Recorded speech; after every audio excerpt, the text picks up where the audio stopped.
Well, let's stick with the 2020 race and move away from fundraising to just how things are going so far. On update, it looks like the Trump Doral Resort will not be hosting the upcoming G7 summit after all. President Trump has pulled his Florida property from consideration. Take a listen to what he told reporters earlier today. I own a property in Florida. I was going to do it at no cost or give it free if I got a ruling, because there's a question as to whether or not you're allowed to give it, because it's like a contribution to a country. I'd have to get a ruling. But I would have given it for nothing. Guys, former New Jersey Governor Chris Christie even said on ABC yesterday this move shouldn't have been done in the first place.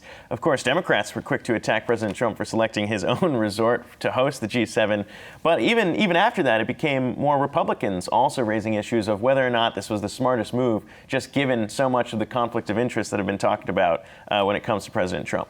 Yes, we've seen these conflict of interest throughout this administration and throughout this Trump administration. And I think it's so important because this is not, to your point, it's not just Democrats. This is not about policies or parties. It's about the democracy. And we know that our Constitution clearly states that you can't profit from as a president in office. And so it's not just about, I was offering for free, because we know that's millions of dollars in advertising and visibility capturing the G7 if it were to have happened at a Trump property. Yeah, and that goes on top of what we heard from his son, Eric Trump, who talked to our own Adam Shapiro at the Yahoo Finance All Market Summit, of course. And if you remember there, his son said that it would be free, but you're right. It's excluding the commercialization of the Trump name being out there as well. How do you put a dollar on that cost? Yeah, I file this actually, though, under trivial things that the Trump administration is dealing with that really are disguising some of the bigger issues at hand. I think it was funny to see that the announcement from Mick Mulvaney that they'd be having it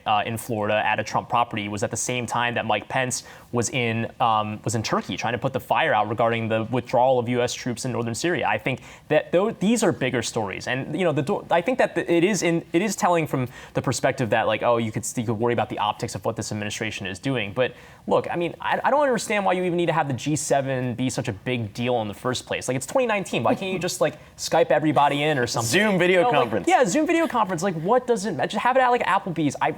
It doesn't matter. This doesn't matter. Oh yeah, it might matter if it's at an Applebee's. I don't know if that's necessarily what. Half apps. It's cheap. If you want to save money, get half apps at. Yeah. To be fair, we did see the XFL draft on a Zoom video conference as well. So they proved that it can be done. It's 2019. If they can draft players into a new league, I think you can host some leaders from around the world as well. Hey investors, Zack Guzman here. Are you interested in learning more about the markets and getting the latest financial news? Well, then click right here to subscribe to our Yahoo Finance YouTube channel. Get the latest up-to-the-minute market analysis, big interviews in the world of finance, and information on how to manage your money every day wherever you are.